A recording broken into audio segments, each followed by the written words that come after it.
मुंबईमध्ये मराठी आहोतच ना आम्ही कुठे गेलो? मनोज दादा जर आले नाहीत, जर त्यावेळी येऊन जर दिले नाही तर दुसरे आहेत आमच्याकडे. मी कितीही प्रयत्न करा, यावेळी येणार आणि घेऊन जाणार.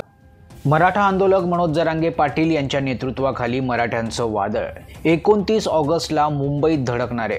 मागणी आहे मराठ्यांना सरसकट ओबीसीतून आरक्षण.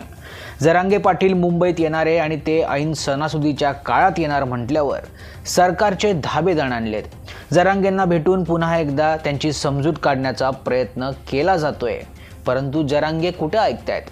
प्रत्येक मराठ्यांनी मुंबईत घुसायचा. तुम्ही फक्त शांततेत मुंबईत बसा. यांच्या छातीवर पाय देऊन, मुंडक्यावर पाय देऊन आरक्षण आणतो. मुंबईत लोकशाही मार्गाने येणार आहे. 27च्या आत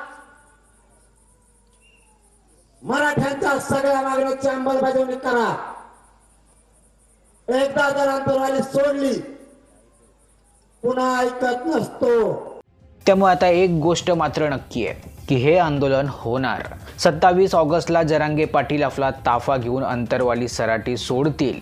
अंतरवाली सराटी, पैठण, अहिल्यानगर, जुन्नर असं करत करत लोणावळा वाशी मार्गी मुंबईत कूच करण्याचा त्यांचा प्लॅन आहे.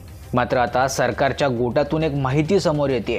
जसं गेल्या वेळेला जरांगे पाटील यांना मुंबईत येण्यापासून रोखण्यात सरकारला यश आलं होतं, त्याच प्रकारे आता सरकार जरांगेंना मुंबईच्या बाहेरच रोखण्याचा त्यांचा प्लॅन आहे. कोणत्याही परिस्थितीत मनोज जरांगे पाटील यांना मुंबईची वेश ओलांडून द्यायची नाही असा सरकारकडून डाव रचला जातोय. त्यामुळे सरकारचा हा डाव उधळून लावण्यासाठी मराठे देखील सज्ज झालेत. जर मागच्या वेळी येऊन जर आपण नवी मुंबईला पोहोचू शकतो, आम्हाला तर सांगितलं होतं खारघरलाच अडवणार, तर मुंबई किती लांब आहे? आणि मुंबईमध्ये मराठी आहोतच ना आम्ही कुठे गेलो? त्यामुळे मनोज दादा जर आले नाहीत, जर त्यावेळी येऊन जर दिले नाही तर दुसरे आहेत आमच्याकडे की जे तिथेच उपोषणाला बसतील. त्यामुळे हे काही गोष्ट नाही होणार की मनोज दादा येऊ शकत नाही. तुम्ही कितीही प्रयत्न करा, यावेळी येणार आणि घेऊन जाणारच, हीच गोष्ट आहे.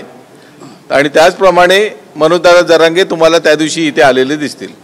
एकूणच काय तर मराठ्यांना मुंबईत येण्यापासून रोखण्यासाठी सरकार शर्तीचे प्रयत्न करते, पण ते आता कितपत यशस्वी होतात हे पाहणं महत्त्वाचं ठरणार आहे. कारण या आंदोलनाला आता उरलेत फक्त 4 दिवस.